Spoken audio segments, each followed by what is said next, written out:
Bye-bye from me, and hello from Gerry Anderson. I believe you weren't there on Friday morning, John. Neither were you. No. I was stuck in London. You were stuck in London. So was I. Where were you stuck? I was stuck originally at Heathrow Airport, and then I had to go back and find a hotel and stay over until Friday. Where were you stuck? Were you on your own? Oh, I was on my own, yes. We could have met up and went on the town. We could have went on the tear. Yeah, on the rip. Down to Soho. No, you wouldn't go there. Why not? The beer's very dear. But I know the woman. Do you? Yeah. What do you call her? Flo. Oh, that's... See, I need the overflow. Listen, do you know what happened to me? On Thursday... Do I really want to hear this? No, I'm just curious because we can compare notes. You want to get away, don't you? No. Yes, you do. I'm not in any rush at all. Yes, you are. You're impatient with me. There's nowhere to go. Everywhere's snowed up. There's everywhere to go. Go on, what happened to There's you? a whole world out there. On Thursday morning, I did my programme as usual. We had an outside broadcast on the Odyssey Arena, and I ran off and I went to the Belfast airport. I was there at 12. City or international? International. I went to City. You're fool. Anyway, I was there early at 12:30. I didn't get out of there until 5 o'clock. Do you know where I ended up? Do you know where I was at 11 o'clock that night? On your back in the bar. Leicester. Leicester? How did you get to Leicester? I don't know. They flew us to East Midland Airport. Yes. And they let us go there, and they said it's every man for himself. So I managed to get a train to Leicester, and then I managed to get a train to London. And then I couldn't get back again on Were you in Friday. London on Thursday night then? On Thursday night, yeah. Where did you stay? Soho. What? Where did you stay in London? I told you. Soho. With Flo. I had to get a train back into London from Heathrow. There were no hotel beds left at Heathrow. They were all booked out. There were queues a mile long. And I got to Paddington. There wasn't a bed to be had in Paddington. And I ended up in Gloucester Road. Oh.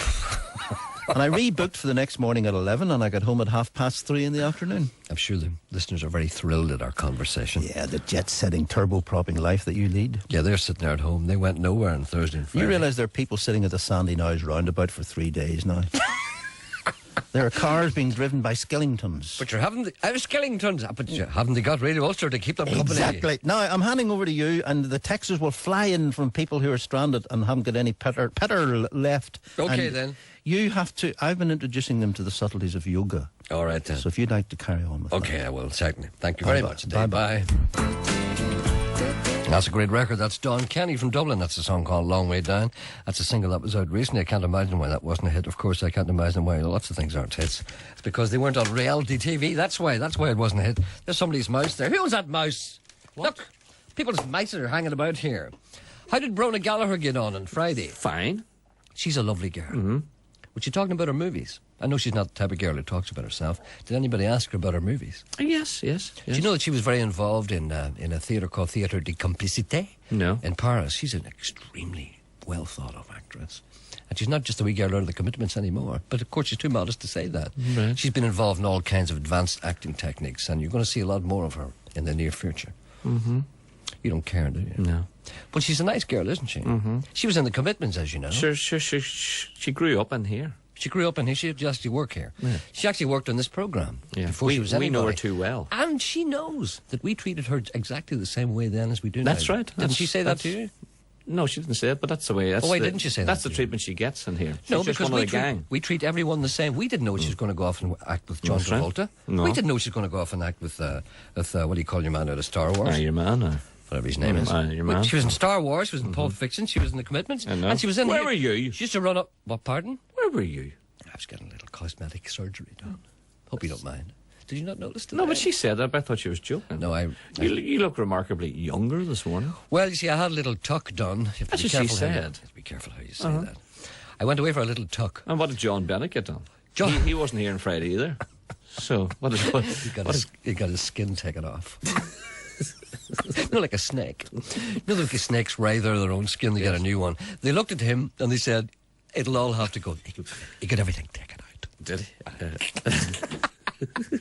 He looks no better. Did you see his photograph in the paper yesterday? I missed it, but a lot of people, with his denture. It was a great story. What is the story? Apparently the story is... Yes. This is the story. There's a photograph. It was half a page in one of the papers. Yeah. The story is that he has got a denture. Yes. You know what a denture is, don't you? Yes. It's a cap, a tweed cap, yes. which looks like one that Pavarotti lost. That's the story. Very old looking, I thought. Now, I thought John Bennett lost his denture. Perhaps. But you see, that's okay. That's a better story. Pavarotti has a duncher that looks like the John one that John Bennett lost. It's either one way or the other, but either one way. And a firm in Donegal that makes them. Yes. Presented John with one. No, I think that's a. I lost a nice Calvary. Your eye is very coat. I'm going to tell him about your eye. My eye is so sore. You want to see him? You know what you look like? You look like someone out of a horror movie. Do you know the way people have one eye and then the other one is dark? You're like the guy that. Do you know who you are? They call me Quasimodo in the house. Quasimodo. No, what you are. Do you know in the horror movie? You know when you're going up the stairs and you hear the creak of the door? Yeah. And the wee girl's going up clutching her nightgown. And she opens the door and a face comes out with one eye half open. Yeah. That's you. It's me. That's you. It's the sorest eye in the world. It's a very bad eye. And I looked at it today and I said, what an ugly eye. You've a bad eye in your head. Yeah. But all I can say to you is go and see the doctor today, Sean. Don't sacrifice yourself. Don't do your programme today. If only. Let you go do it. What can I do about this eye? Go and see a doctor, for God's sake. That's what they're there for. Anyway, anything to report? Nothing? No. Okay. Let me just give the spiel there. The number to ring if you want to contact Turn this me program. off. I will, of course. The number to ring if you want to contact this program is 084... Sorry, I'll try that again. 08459 555 678. 08459 555 678. You can send me an email if you wish, jerry.anderson@thebc.co.uk. You can send a text, but I forget what the number is, but I'm sure somebody will tell me. Marion McKenzie sends me an email already. She says, hi, Jerry. Never seem to be up late enough to listen to your show. Obviously, she's away in some other country. Would you please play a birthday request for my sister Maureen, whose birthday is today, February 3rd, which is today, of course. Wish her all the best from Marion, Paul, Ciara, Connor, and Dominic here in St. Albert, Alberta, Canada. Many thanks, Marion. Well, you see, today in Canada, it's 6:30, 5, 6, 11. Yeah, it's 22:06.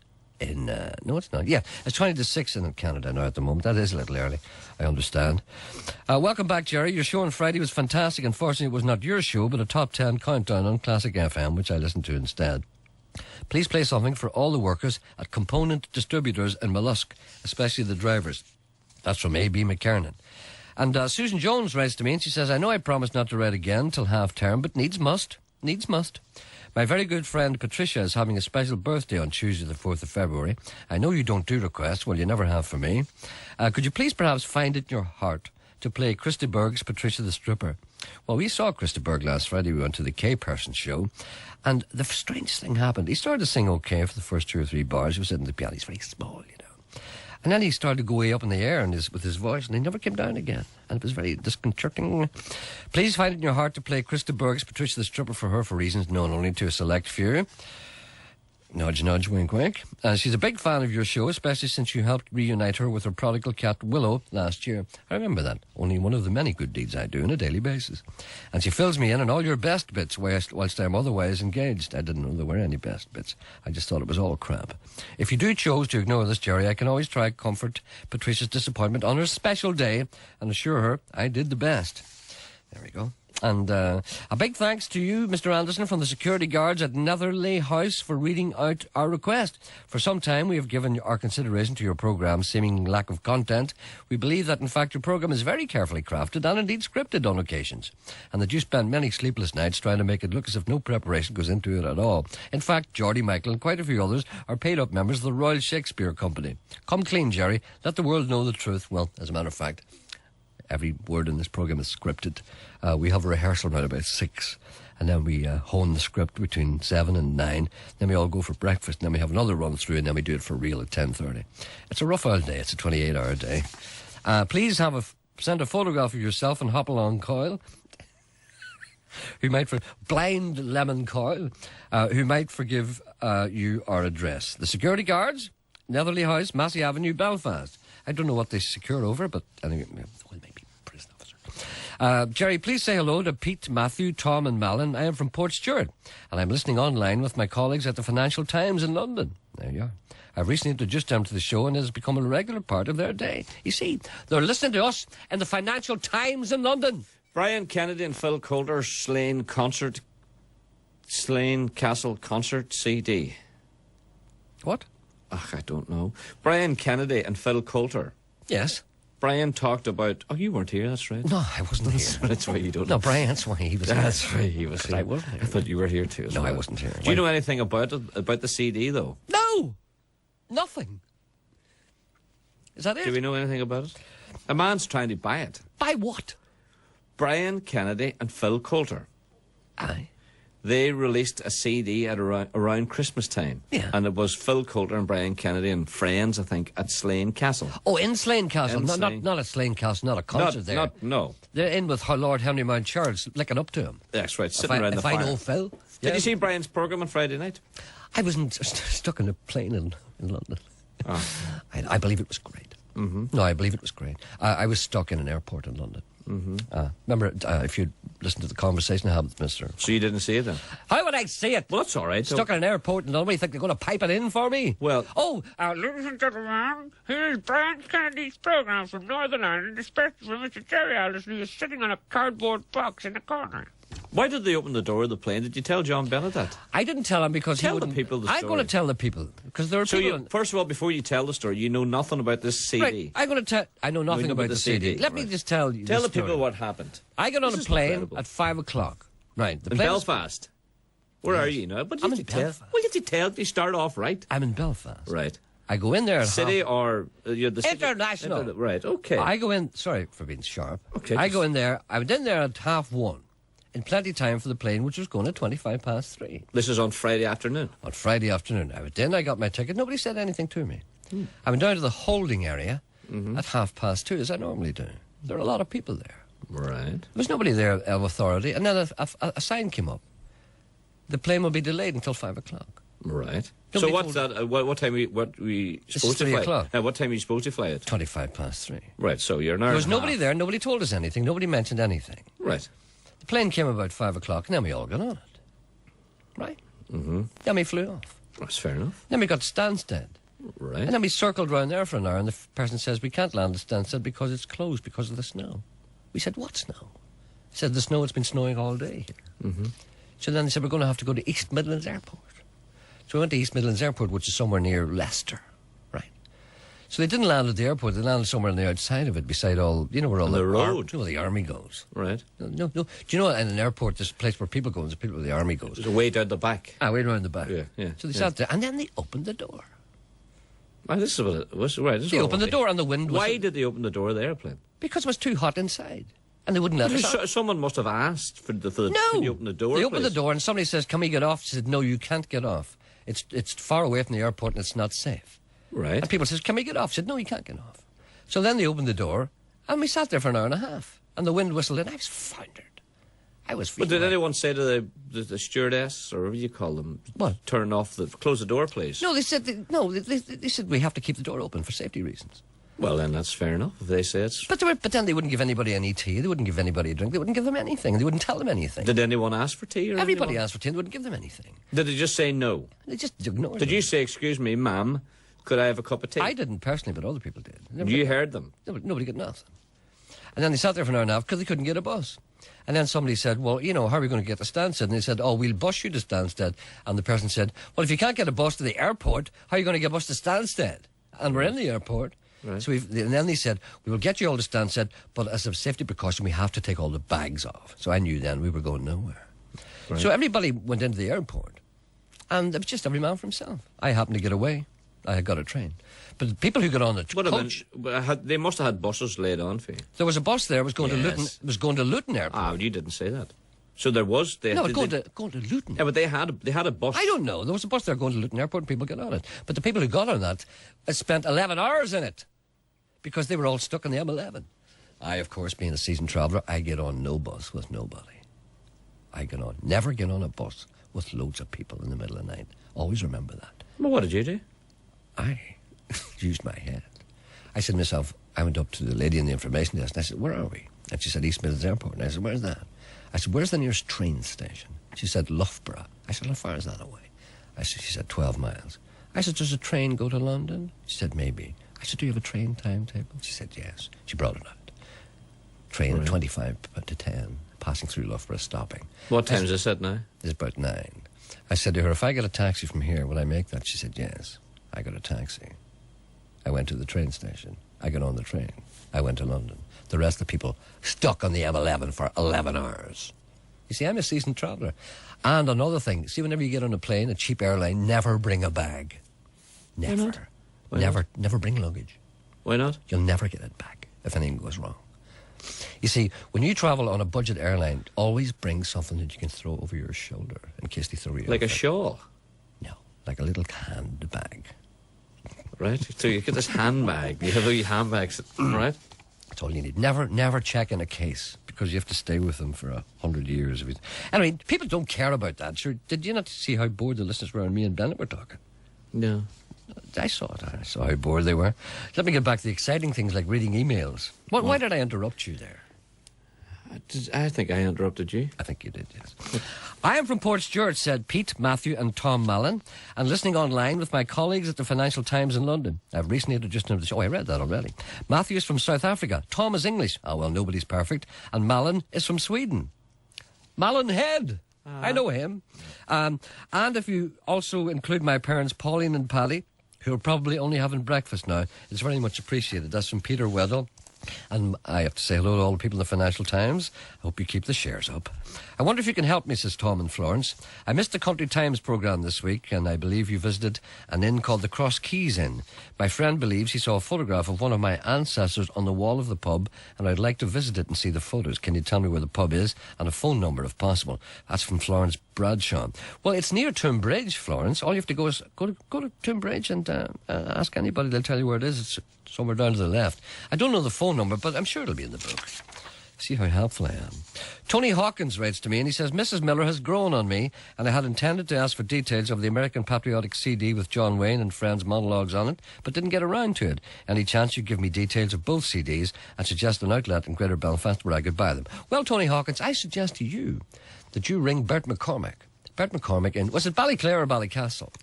Ballyclare. Bert McCormick sent me 2 CDs this morning. What are they in? Raymond Froggatt. Right. Ballyclare, that's ring Bert McCormick in Ballyclare, and I'm sure he'll get at least one for you. He may not be able to get the other one. There's a man on one. Hello, good morning, sir. Good morning, Gerry. How are you? Not so bad. Good. Right, speaking of Ballyclare, I'm actually trying to find a man who I think lives in Ballyclare. Okay, go ahead. Give us the details. Right, he's English. Yeah. He phoned me some 3-4 years ago looking for a job. He's a shoemaker by trade. It took you a while to get back to him then. There was no jobs available. Right. Right, but he spent some years in South Africa. Now, I spoke to him for quite a while on the phone. I'd be interested in getting in touch with this guy. He had a son, actually, at Jordanstown University. Yes. Now, I think he might belong to a church there because he told me that he made covers for Bibles and wallets and things like that, you know. Oh, so one of those, is he? I don't know. All right. But, I mean, he's a shoemaker by trade, not a shoe repairer. Okay. You know, so I'd be very keen in getting in touch with him. Obviously sounds like a master craftsman to me. Yes. Yes. So tell me anything more about him that you know. That's really all I know about him. Okay, just repeat that. I would imagine he's probably about 50 years old. Oh, that's just what I sort of envisage in my own mind, you know, that he would be about that age, you know. So he's English? Just repeat that again. He's English. He spent some years in South Africa, actually working as a shoemaker out there. Yeah. He came back. For some reason, he's living in Ballyclare. I wonder why. Well, I don't know. Yeah, why would anyone live? Yeah, exactly. Well, you said it. Yeah, I know. Right. One other thing. The David McWilliams night. Yes. Did you enjoy it? I did indeed, yes. It was excellent, wasn't it? Oh, it was great. It was in the Errigal in a couple, what was it, 3-4 weeks ago? I think it was 4 weeks ago on Friday there. Friday night there was a special night, tribute to David McWilliams, and everybody was there. And yes. It was great, wasn't it? It was the best tenor I ever spent. It was great to hear people up on stage and no drum machines. Absolutely. And an attentive audience. Everybody sitting, you know, everybody was there to listen to music, you know, which was a brilliant night. Oh, it was good. People should do that. They should do that every Friday. Yeah, I know, I was thinking that. Then again, nobody would come. Yeah, well, I mean, the music was probably too high a standard for people, you know, so. Yeah, we need Gareth Gates there to beef it up a bit. What about the cast from Fame Academy? The what? The cast from Fame Academy. I know, sorry, I've never actually taken that programme, you know, so. All right, then. Okay, well, let's find your shoemaker as opposed to shoe repairer. Yes. All right. If he get in touch with me, I'd be very interested. If anyone knows, English chap, you say? Yeah, he's English, but he did spend some years in South Africa. You know, I'd imagine there wouldn't be too many people like that in Ballyclare, you know, so. No, I suppose you're right, scientific. Okay, so if anyone knows him or knows of him, give us a ring here. It's 08459 555 678. We'll pass on the information to you as and when we get it. Thank you very much. Thank you. Okay. Bye. Bye. Bye. Hello, good morning. Good morning, Gerry. Patricia, how are you? This is, that's correct. I'm looking for the words of I Remember It Well. And Maurice Chevalier and Hermione Gingold were the original artists. Hermione Gingold, yeah. Yes. We met at 3. It was 1. Yes. I remember it well. That is it. You wore a little pink dress. It was red. Yes. I remember it well. Right you are, Morrison. Would you put out the call for me, please? I'll put out the call for you. Yes. I remember it well. Maurice Chevalier. Yes, Maurice Chevalier and Hermione Gingold. That is quite correct. That's very few people can say Maurice Chevalier and Hermione Gingold. Is that right? Well, did I do all right then? Well, let me try him. Say Maurice Chevalier and Hermione Gingold. No, let's not be cruel here. All right, so you're looking for a copy. That's from My Fair Lady, was it?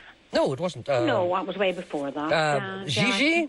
Gigi, that's correct. Gigi, little girl, thank heaven for little girls. Little girls get bigger every day. That was another song from there. It's very true. Yes, very true, Gerry. Thank heaven for little girls. Maurice Chevalier used to stick his bottom lip out like that. Yeah, can you hear me? He's dead a long time now, God rest him. He is indeed. But his legacy remains. It does, very much so. All right then, okay. So you want to... What do you want, really? It's the words I want, Gerry. The words? The words, Do you know what would be great if somebody had a CD of the soundtrack and that well, it would be marvellous. But even the words will do me lovely. Just I mean, you can look those up on the net, you know. Do you know anyone who's on the internet? Oh, I suppose I do, yes. Oh, yeah, there's loads of sites there. I'm not going to get it under Oh, hold on a second. Sean. What? Would you ask, our friend Chris upstairs knows everything? Yes. Would you ask him what website a person would contact to get the words of the song?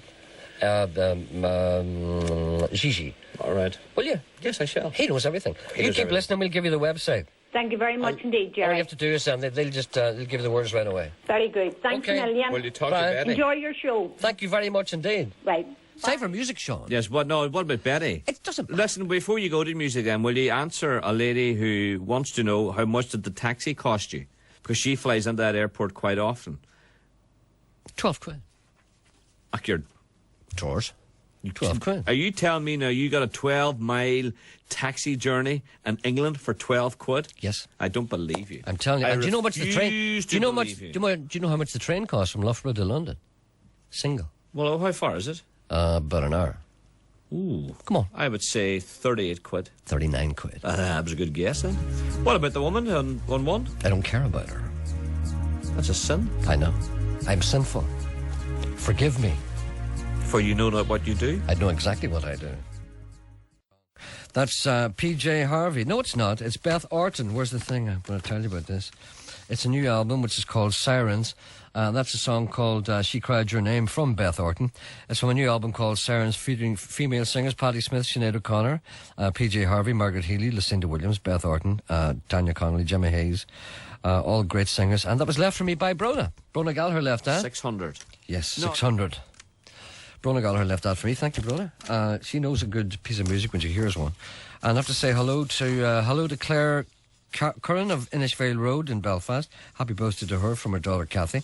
And hello to Mullen Bergen from Lisburn. Hope he had a happy birthday yesterday. That's from his mother. What a nice name that. I like to be called. Hello, my name is Mullen Bergen. It's good, isn't it? I'm just glancing at the paper during the course of the news. What? Sorry for interrupting you. Just telling the people what I read in the paper. No, a lady phoned in asking, were you at a dog show in Killarney? No. Are you sure? As far as I know, no. Well, this is just quite a while ago. It could have been. No, I've never been at a dog show in Killarney. It was on television last night. And hold on, no, I was at the Rosa Tralee once, yeah. Oh, it's very funny. You're looking for and I'm going again this year. We're doing a TV programme about the Rosa Tralee this year. Oh, I'm going to be down there with Marty Whelan. That remark will help you a lot. I'm sure it will, yeah. They'll remember me. Yes, the dog show in Killarney was on last night on television, and there was a man sitting in the second row eating an ice cream, and this lady said it looked remarkably like you. I'm afraid it wasn't, no. It wasn't you? Was I on with Brian Kennedy on Friday night? Was I on that programme in any way? Did you see it? I did, yeah. Was I on it at I all? don't think so, no. It's just I only had one eye, so you must remember. Oh, you had only one eye. Yes. Of course, I was probably where your other eye was, the one that didn't see.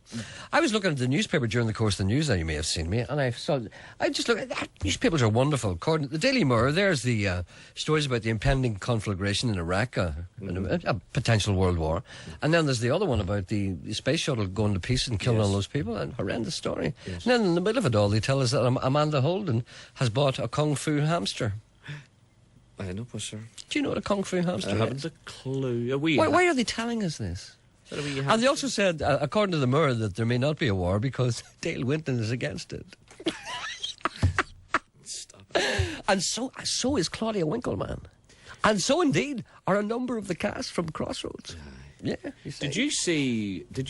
That'll put Mick George. What do you call this? again. What do you call If that? he thinks that Emmerdale are against the war, he won't go. What do you call him? What do you call that man? Kane Dingle doesn't want No. the country invaded at all. What do you call them? Ah, for God's sake, you don't remember anything. He was a football manager. He was on doing Frank Sinatra. Ron Atkins. Ron, did you see him? Yes. I didn't. I just saw the wee clip. Was he any good? As soon as I saw him, as soon as he opened his mouth, I turned it off. I sounded more like Frank Sinatra than I turned it you off. do. That's right. What do you mean? Well, we could. Than I do? Me or you? We do Fly so. me to the moon and let me swing. Take off that amongst the Frank Sinatra stars. CD and talk to a man on one or a lady on one. Good morning, madam. Good morning, Gerry. He called you a man. I know he did. That's all right. I hope you don't mind. No, I don't mind talking. Okay, carry on. It was worse, actually, when you wouldn't speak to me before the news. I'm sorry, it was nothing personal. It's just it well, didn't that's fit in all with my schedule. No, I'll forgive you this time, Gerry. I'd been talking for 25 minutes. That's too long. Gerry, I'll tell you what I'm looking for, if anybody out there can help me. It's Lego that you used to get going back a few years. Oh, I remember Lego. Yeah, but the type of Lego I'm looking for, it was the wee red blocks, right? And you could have built a wee house out of it, and then you could put a roof on, and you get like wee green tiles to put the roof on it. I can see them in front of me at the moment as you speak. Where? In my mind's eye. All right. No, I'm looking, if anybody knows where I can get that. It's for my son, actually. My son used to have that all the time and was fascinated by it. I used to have to scour the earth looking for different Lego things. I know exactly whereof you speak. Yeah, well, that's actually what I'm looking for now. If anybody out there knows where I'd get that or has some from days of old. All right, then. I mean, is Lego still as popular as it always was? I don't think so. It couldn't be, is it? Well, it is, because they bring out, like, for example, the Harry Potter Lego now, you know. I think Harry Potter should be... I don't like Harry Potter. No, not I, but... Harry Potter annoys me. Yeah. Something should be done about him. Yeah, no, I wouldn't be into Harry Potter either now. No, I don't like him. I tried to read those books, you know, and I couldn't. Do you know something? Do you know all the people who tell you that you've read them? I don't believe them. Yeah, well, I went to see the Harry Potter 2 there now, but I wasn't impressed by it at all in the cinema. No, but I tried to read the books and I can't read them. I tried, you know, because I try and keep up with the modern trends. Yeah. But when people tell me that they've read all the books, for some reason, I don't believe them. I can't understand how people can read them. Yeah, well, I wouldn't... Anyway, it's an acquired taste, I'm sure, and I'm sure I'm the wrong person to talk about it. And I'm sure that Harry Potter is very popular. I know he is amongst everyone, but it's just not my cup of tea. I'm sorry. Well, especially among the kids, he's very popular, like. Yeah, right. Yeah. Yeah. Well, That's all right. Nothing wrong with that. It's just, but it's big people I don't like. When big people tell me they read the books and enjoy them, I don't believe them. No, well, maybe they're just spoofing them. I think they are. Yeah. Anyway, that's far from you and your Lego. Yeah, that's right. Tell me what you want again. You would have got this Lego years ago now. It's for, like, you would have built wee houses with this Lego, and then you had the wee tiles, the wee green square tiles. Tiles, yes. And they joined together to make the wee roof. That's right. On the wee house. And you got the wee windows and the wee doors and all that. You don't seem to get that nowadays. Mm-hmm. Or I don't know where you would get it, like, but maybe somebody out there knows where you would pick it up. Where are you living? Are you living in the main No, I'm in Crossgar. Crossgar? Mm-hmm. No, I like Crossgar. I was there a couple of times. Oh, it's a lovely wee place, It's a lovely Crossgar. little place. Isn't it? I knew a nice girl there one time, and I can't mention her name. Oh, that sounds good. She was good, yeah. Very good girl, I mean. Right. All right, then. Okay.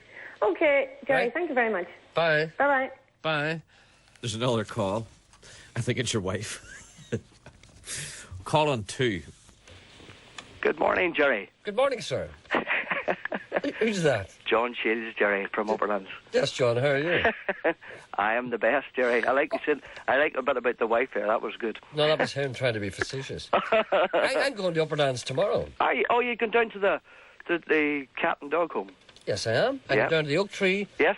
Farm Animal Rescue Centre. Ah, good. Where is Good. it? It's about, I think, Gerry, about 1.5 miles to 2 miles outside Upperland, going towards Kilray. Well, I turn left, I roundabout. No, what do I do? I go over the mountain, right? Yeah, you come down into Upperlands. You remember Upperlands? No, hold on. Where's the roundabout? I'm still at the roundabout. Do I go left at the roundabout? You come into Upperlands itself and go straight down. Well, you for God's sake! I haven't reached the roundabout yet. The roundabout? What roundabout? The one at the bottom of the mountain. Oh, at the bottom of the mountain? Yes. Coming into Mahara, you mean? Yes, where do I go from there? Well, you come into Mahara and you go straight out the Korean Road Right. to Upperlands, Yes. and you turn right for the sign for Upperlands, Yes. go down through Upperlands, Yes. go right out through Upperlands, right out through the other side. Out through the other side of Upperlands. Yep. Right. And I think past the Cross Keys, there's like a crossroads. Yes. Then you go over like The two. Cross Keys is there. Yeah, Oh, so somebody asked where that was again. yeah. Then Oh, you so go. there's where you go to Upperlands. Yeah. Then you go over a couple of little hills, and you turn right. I think at the bottom of the second hill. Is there a sign to assist me? There should be a sign down around there. I think. All right, then. I have a phone number anyway in case I get into trouble. Oh, you've been made welcome down there, Gerry. I certainly will. I hope so. There's another place. I was there before. There's a lovely big house there. Is it Tara? Our Tara house. I was there one night. Yeah, it's still That's there. that's very swanky. Oh, it's swanky, yeah. I watched a girl puking there one night. Do you know what happened? I was invited up there by nice people to have dinner, and it was very swanky. Oh, it's swanky, yeah. And there was a girl there at dinner, and she kept. I know after the dinner, you sit and have a wee brandy. Yeah, Well, for some reason, like open fire. Yes, but she started drinking creme de menthe. Oh, You see, and, Oh, and dear. I was looking at her. She was with this boyfriend, you see. And they were nice people. She was a very attractive girl. Very extremely attractive. That's why I was looking at her. And, but I saw her firing 4 into her. You know, like it was wine. And I said to her, love, have you ever drunk creme de menthe before? And she said, no, it's lovely, isn't it? I said, it's very strong. I said, you want to take your time with that. I said, that's not like wine, you know. I said, I hope you don't mind me saying, but you're drinking them very quickly. I said, I would slow down a bit because, they're very strong. She says, oh, they're great. And then she started firing them into her. And I said, you're going to be sick. And she says, not at all. And guess what? she was sick. Into the fire. Oh, into the big fire. Into the fire. Ruined the whole meeting. Everybody left the room and left it, and the boyfriend was very embarrassed. But that's not a thing that happens here all the time. Was that still open? Oh, it's still open, yeah. Still Gerry open, yeah. It's a beautiful place. It's a lovely place, yep. There's a big man there who used to write in the newsletter, or not newsletter, the Belfast Telegraph. Yeah. Charlie something or other you call him. He's a big man that went round the country doing... He came down one time and did a big write-up on it, so he did. I'm trying to get them to let me to do that. Yeah. I want to be the You travel... should do that all over Ireland, you know. I want to... No, forget about Ireland. Over the world. I want to be the travel correspondent of Belfast Telegraph. I keep asking, but they keep saying no. I keep saying, send me to Brazil and I'll write a story about it. Send me to the Canary Islands, I'll write about how horrible it is. But they won't send me anywhere. Anyway, what can we do for you? Gerry, I heard you on there about your journey Yes. at the weekend. Oh, I wasn't the only one. Yeah, well, what do you do? I got up at 6:15 on Friday morning and got to bed at 5 to 11 on Saturday night without any sleep. That's a long, long time. That was. Tell me what happened. I flew out Belfast to Amsterdam on Friday night. Yeah. Went out to Bourbon Street in Amsterdam, where I normally go to, which is a good club for music, you know. Right. Left it at 5:10 in the morning. Uh-huh. Went down to Dam Square and stood outside a record shop from 6:15 to 10:05 in the morning. Why did you do that? Queuing up for tickets for the Rolling Stones. You're off your head. Well, you must have been to do that. I'm All right, say nothing. pretty ill today. I'm Right. not the best today, throat-wise, you know. Okay, I can understand that, but you said to yourself, this is okay because it'll be all right, I'll just get on the plane and have a good sleep. Well, I didn't even do it because we were delayed in Amsterdam because there was really, really bad weather over there. Yeah. I was going up to about -12. But I just thought of you and your one bag syndrome I was the same as you, Jerry. One bag over the shoulder. Oh, yeah. And toothbrush, toothpaste, usual electric shaver T-shirt. And pity the poor people with the suitcase. Oh, I can't be bothered with that. I have a friend who runs a hotel in Amsterdam. I just nipped in and had a share at lunchtime and come out again, but... I must get the name of that hotel. Yeah. Listen, by the way, maybe it's a good idea to tell the people, because a lot of people out there don't know this. The way travel is today, and the way all these cheap airlines, which is great. But you see, one of the things that struck me during the course of the weekend was the way people were complaining. Yeah. Now, but you see, people seem to have this idea that if you're on a plane, you're special. Yeah, that's true. But you see, people now are paying a fiver to fly to London. Yeah, that's right. But they expect to be treated like kings. Yeah. And see, I said, and I was in the plane beside this guy, and he said to me, we're going to have to stay this night in the airport. I said, well, yeah, it looks like it. He said, why would they get us a hotel? Yeah. I said, a hotel? Goodness. I said, how much did you pay for your ticket? Good. He said, 15 quid. Good God. I said, and you want a hotel? Oh. So you've got this idea. I said to him, if you were on a bus and you were going from Coleraine to Donegal and the bus broke down, do you think they'd book you into the Europa? Yeah, that's crazy. Just when you said Coleraine there, I was standing in Amsterdam at this record shop, right? And I met a man who lives in the Jordan area of Amsterdam. There's 20 years. Yeah. And he was from Coleraine. He arrived at 6:05 in the morning. Oh, my God. And he was from Coleraine, so that's... He'll remember that. But the only reason why I had to be there, I had to get some tickets for people in the US, you know.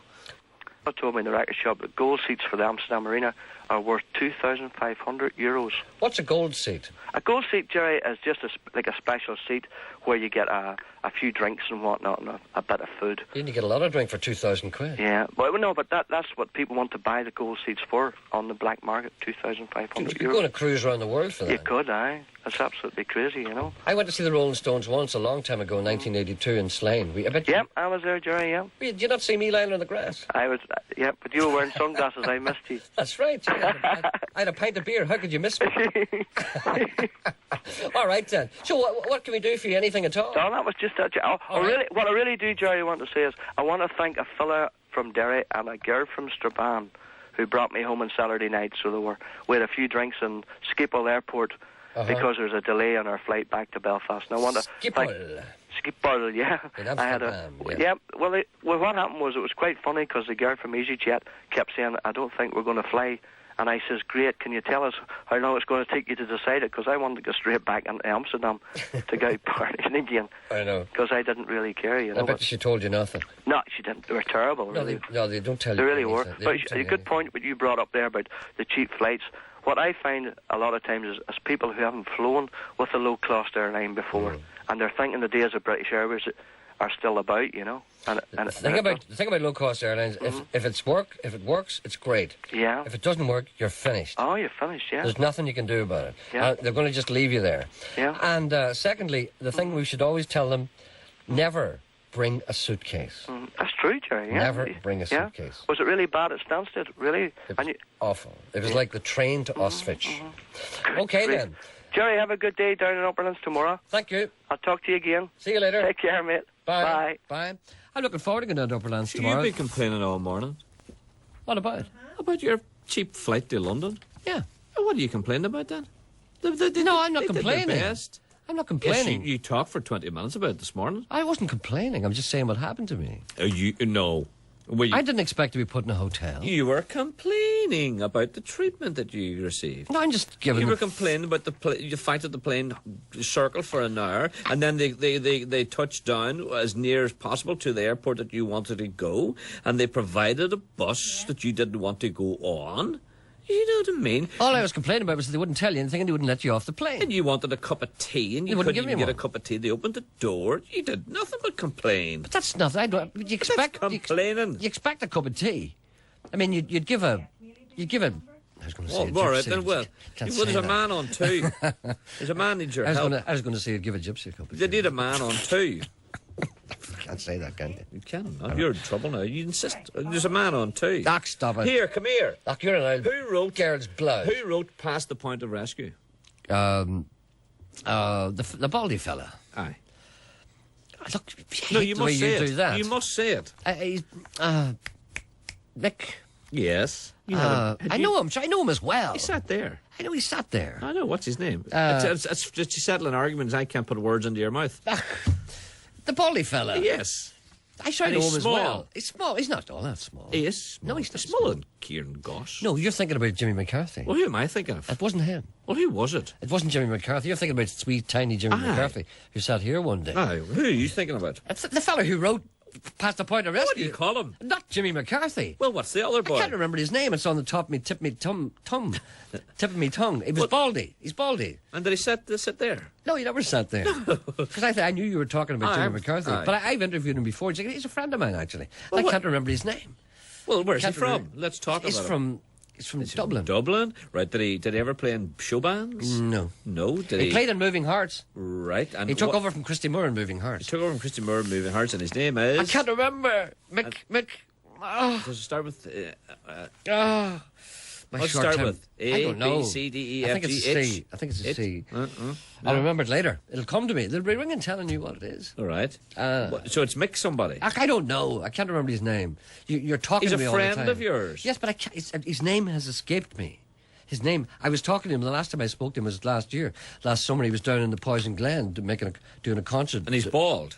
Well, he's not as hairy as me. Right. So, right. So, is he taller than you? He's about the same size as me. He's stocky. He's kind of red-haired. Kind of red-haired. He's like Bennett, sort of a type. Right. You know, a type of... But would he have more hair than Bennett? He would. Everybody has more hair than Bennett. Right. A little more than Bennett. Right. Yeah. Well, there's a man... The name will come to me. It'll come to me now. Mick somebody. Hello, not necessarily Mick. Hello, good morning. Look, where's this person now? On 2. No, they're not. Hello, good morning. Hello, is there anyone there? There's no one there. I'm going to play a record. What? What about that man that's waiting? Robert's been waiting on you for I don't know how long. That's not fair to keep him waiting. I didn't know he was waiting. You didn't know he was waiting? You tell me, did you? And Robert's trying to help someone that you tried to help a couple of weeks ago. If I can help somebody in the world And today. Robert was there. Robert was saying hello to you when you were shouting up the wrong line. Shouting up the wrong line? Well, where is he now? He's on 1. On the right line. Yeah. Hello, good morning. See, he's not shouting now either. See, he's not there at all. Hello? He's not there at all. He wasn't there the last time either. Hello, Robert. Doesn't make any difference. Let me try 2. Hello, Robert? There's nobody there at all. I told you. He may have heard me. Is it any wonder the length of time you kept him waiting? Now, what did I read? That's not fair. Here's a letter from a man who says, why don't you hold a Carl Malden nose lookalike competition? Oh, God, love him. We never thought of that. No. And many people listening will not know who Carl Malden is. Do you know who Carl Malden is? He's got the man with the big bulbous nose. He's got a great nose. I think he's dead now. Oh, God, love him. He was what do you call him? Michael Douglas's sidekick in the streets of San Francisco. He was also the priest on the waterfront. He was. Was he not in the French Connection? I may well have been. I think he was. That's fine. No, maybe. Mick Hanley. That's correct. Mick Hanley. Sure, we went through the alphabet. We tried to tell you. Mick Hanley. We stopped at the letter H. Hitch. There's Catholics and Protestants listening. Well, H and Hitch. That's why I said H. You said Hitch. It keeps everybody happy. That's called the whole thing off. Mm-hmm. If the Where would a lady get a second-hand rowing boat? I really don't know. I have never seen a second-hand rowing boat. They're just rowing boats, as far as I'm concerned. In other words, you put your foot in, it's a second-hand one. But I've seen rowing boats, you don't know if people have put their foot in and around. Why don't you hold a Carl Malden nose lookalike competition? If the competitors sounded like Carl Malden, so much the better. I enjoy the banter between yourself and Mr. Bennett. And here, he asks a question. What's the English for coil? Do you know what the English for coil is? No. I don't know. He's too smart for his own good, that guy. No. Hello? Hello? Robert. It's not there again. I'll try him again. All right, then. Having heard... What? Turn me off now. All right, I was just trying to turn you off, and then he stopped me. Having heard your recent conversation with the man who wanted a pet for his daughter, this is a lady called Doherty, or a gentleman called Doherty, I'm not quite sure. I have the ideal substitute, a lovely, friendly, and healthy 2-year-old that has all injections for distemper, etc., and has also had everything out to prevent it breeding. It is similar to a smaller edition of a golden Labrador. The reason I offer this pet is that it needs more quality time than we have to give. It is free to a good home, and I shall deliver it. That's a person called Doherty from Inniskillen. All replies answered. Minimum details over the air, of course. No, I don't want to give too many details. So there we are. It's a similar to a smaller edition of a Golden Labrador. It's lovely and friendly, healthy 2-year-old. Has all injections for distemper, etc. It's had everything out to stop it having pups. It's had a hysterist. So there we are. Anyone who wants interest in that dog, give us a ring and we'll give you the number. What? There's Robert now. No bother. Go, please talk to him. All right, Jay. If he doesn't talk to me this time, that's it. But it wasn't his fault. It was his fault both times. You kept him waiting. Both times I said hello, Robert. Both times he wasn't there. Please talk. Where to is he him. now? He's on one. If he's not there, I'm going to play a record. Hello, Robert. Hello. I told you he's not There there. he is. Hello. I told you he's not there. Hello. Hello, Robert. Yes, hello. How are you? I'm not so bad. Sorry for keeping you. There's some misunderstanding there.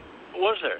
Not between you and That wouldn't be you, Jerry. No, it wasn't. Something happened. Anyway, that right? what can we do for you this fine Right, day? Jerry, there's somebody on to you about looking for a rover Montego car there one day last week. He's got a 1991, and it's given him jip, and he needs a new one, but there is no such thing as a new one, Montego, because the last one was made in 93, apparently. No, I have a 94. And there's only 30-odd thousand mile on her. Are you from serious? you. Are you serious? Yes, Well, that's big news for the man who wants that, and you're willing to sell it, are you? I'm willing to sell. Well, how come you've only kept that number of miles on it for 10 years nearly? Because she was MOT last year, and I think there are about 15 mile on her since last year. And where do you keep it? Do you keep it in the garage? She's kept on side, yes. Well, you know... But now, as last month or so, she's out. And were you not well or something, or what was the No, reason? I you had her? another car. And you just kept it in the garage? Yes. Well, it must be in great condition. Well, she's in good shape. I would say if he saw her in one of them, he would have her. As they say, are you looking a fortune for her? Are you looking a fortune? No, I'm not looking a fortune. You're looking, a reasonable price, obviously. Well, you see, the man doesn't sound mean. He's not looking for one for nothing.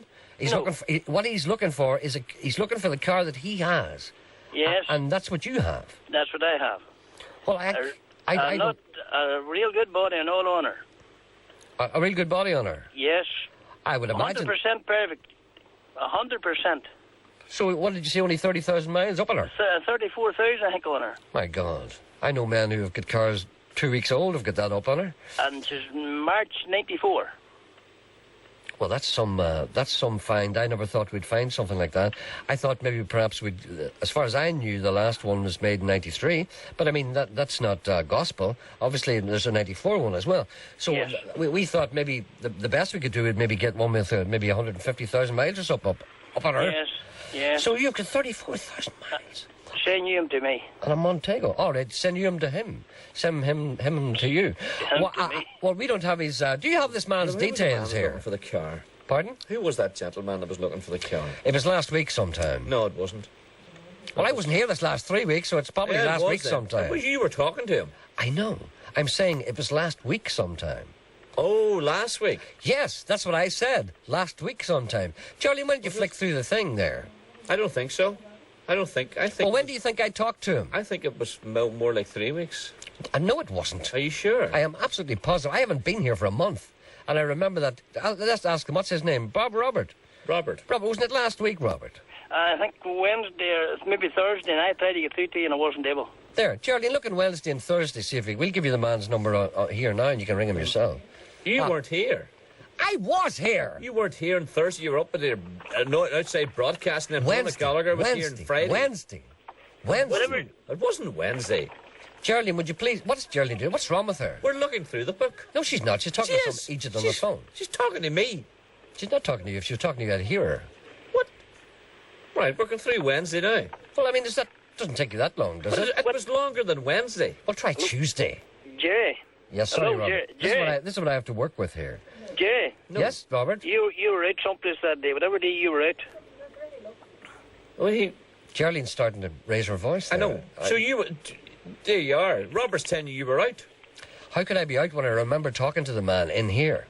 I remember being sitting in this seat and I was talking to the man about the Montego. He was an elderly gentleman. Yes. Yes, I remember that too. I remember sitting... It was not last week. But I wasn't there 2 weeks before that. Can't you get it into your head? It was last week, Monday, Tuesday or Wednesday. Geraldine, how long does it take you to look down the list for Monday, Tuesday, Wednesday? Well, why is Robert saying that you were out? because Robert's a fool, that's why. Robert, do you hear that? Sorry, Robert, for calling you a fool. No. I'm just saying that, you're probably mistaken. Do you want the book in? Yes, that would be quick. Right. Geraldine, bring him in the book. Geraldine will bring you in the book now then. And let's see. Right, Robert, just stall the wedding, Robert. And we'll get this sorted. Right. You're getting right, Robert. He's getting the book now with all the phone calls that the people that are on air. Well, that's assuming that Geraldine has written down Montego. Geraldine writes them all down. Right. I've got the book. Now, where are you starting? I'm starting on Monday. Right, go ahead. There's nothing written after any of these names. What does it say? It says nothing. What? Just give one name. There's a man says, there's a Roland wallet. Yes, Roland must have found a wallet. I could have worked on it myself. Right. There's nothing here to say car. Do you remember the man's first name? Robert. No, I don't mind nobody. Go back. You don't mind nobody. You see, this is bad bookkeeping here. See, there's loads of names here, but nobody's mentioned car. There's Barry Radiogram. There you are. What does that mean? That means that was the fella was on the other day, was wanting to sell it or give away a radiogram. There's a man about furniture. Yes, so you know about that. But there's a man, John, smoking. There's a mark about a dog. Yes. There's nothing here about a Montego. Go back further. There is no further. There is no further. I was gone for 2 weeks, for God's sake. Well, the week before you went off. No, it wasn't the week before I went off. How can you possibly say that? It's not. No, I'm not looking. I know it was last week. Robert, it was last week, wasn't it? Last week, yes. It's bad bookkeeping. That's what it is. All we can say, must apologise to you, Robert. The people in charge of the book did not write down the subject matter after the man's name. So all I can say to the man who was looking for a Montego, give us a ring here. You're giving out about us, about. It's bad book. It's yet, sloppy files. Right? And yet, you were the very person that talked to him. You can't remember his name. I talked to many people. I don't remember. I expect you people in there, because you're writing things down, to at least write Montego after his name. Supposing people ring up looking to give him one, if I may use that expression, how are you going to know who he is? I mean, it's elementary bookkeeping. It's sloppy files, that's what I say. And if the man looking for a Montego rings me, I apologise to him, ring this programme, make yourself known, and we'll put you on contact with Robert, who's got a 1994 Montego. What else can I do? I can't broadcast and keep the files as well. Sorry, Robert. Sorry to drag you into a dispute that should be kept in-house. That'll do, Grant. OK, Robert. Right, mind things. If he rings, I'll put him on to you. That'll do, Grant. Thank you. Thank you. Bye. It's got to stage now if you got a Montego. Wants something now then.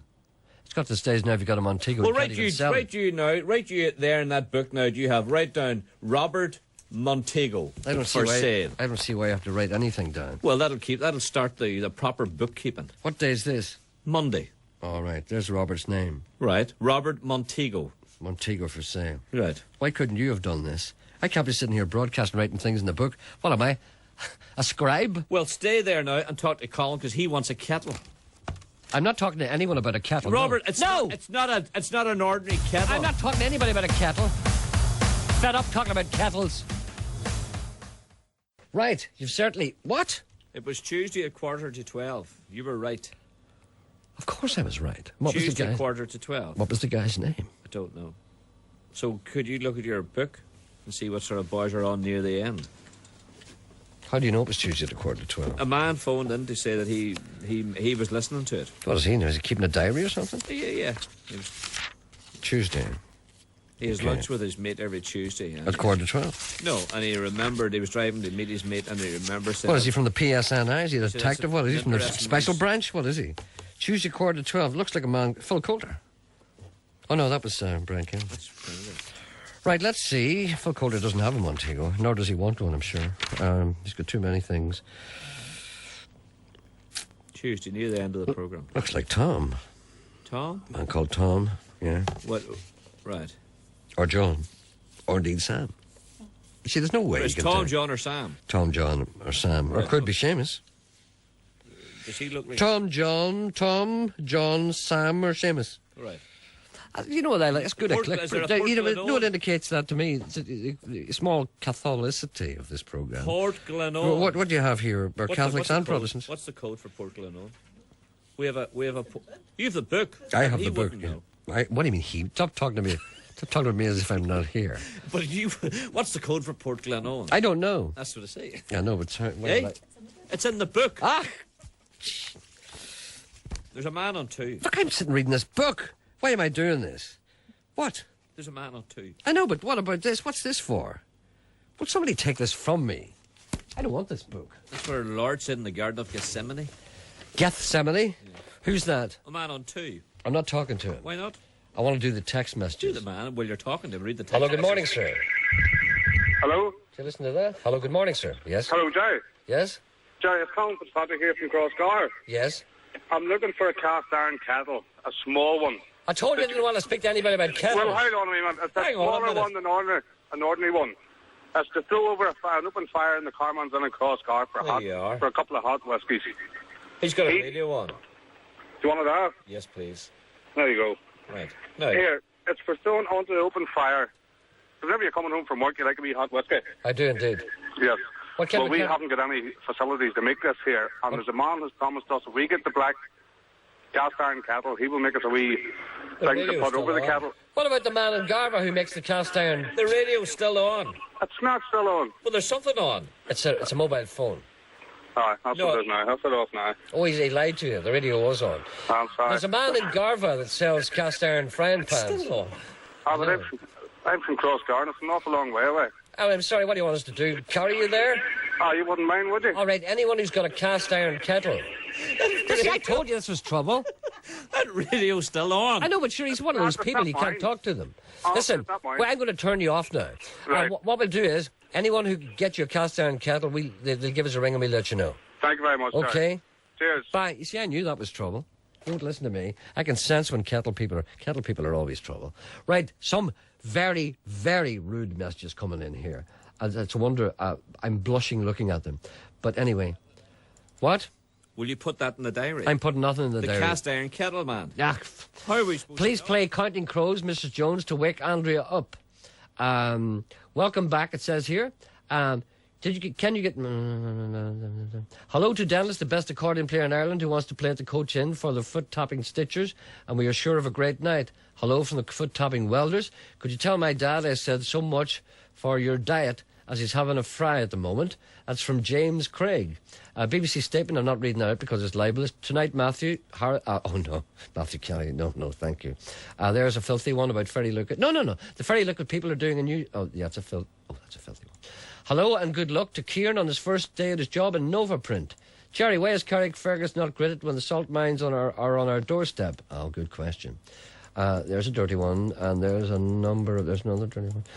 Gerry, please wish Jimmy Greer happy 50th birthday. Play if possible. There ain't no ugly women after 2 a.m, and we indeed know that from experience. Gerry, please play anything by Anuna, a beautiful Irish choral group. I know them well. That's from Peter in Ballygarry.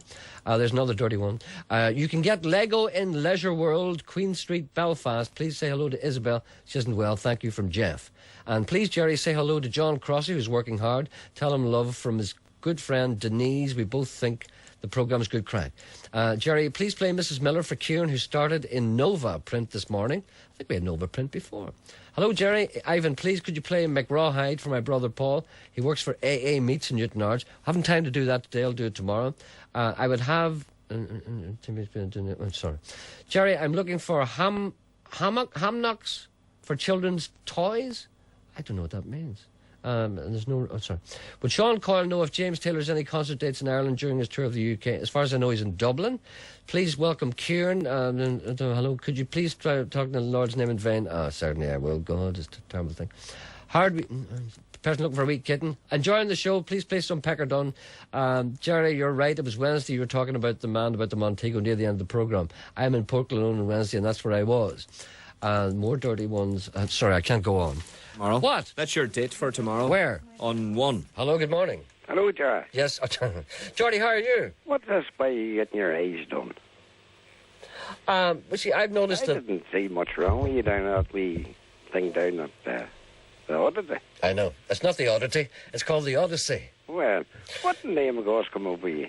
It's just that I feel as if I should do the listeners, I should do them proud because I'm not getting any younger, as you know. And, well, I know that now. I've noticed that there's starting to be a few crow's feet around my eyes. What about tomorrow morning? What about tomorrow morning? Well, you're not going to that wee farm. Yes, I am. Oh, well, Francie Doyle, he's going. Oh, you come up then. Oh, yes, Francis going. He says he'll drive anywhere. I'll be there at 2 o'clock. 2 o'clock? 2 o'clock. 2 o'clock tomorrow. What's the name of it again? It's called the Oak Tree Farm Animal Rescue Centre. And where is it? Upperlands, Mahara. Right. Ask anybody where it is. Right, oh, Francis will find it. It's 19 Drumnacannon Road. Yes. 19 Drumnacannon Road. And we're doing a little feature for Pets magazine as well. Right. And we're going to give them all that publicity. Okay then, Josh. Okay, we'll be there. Okay, bye. Okay. Bye. Bye. What then? Mick Hanley wrote it. I know Mick Hanley wrote it. Yeah? Hal Ketchum. No, Hal Ketchum had the hit with it. Hal Ketchum had the hit with it. Yeah. No. That's Mick Hanley wrote it.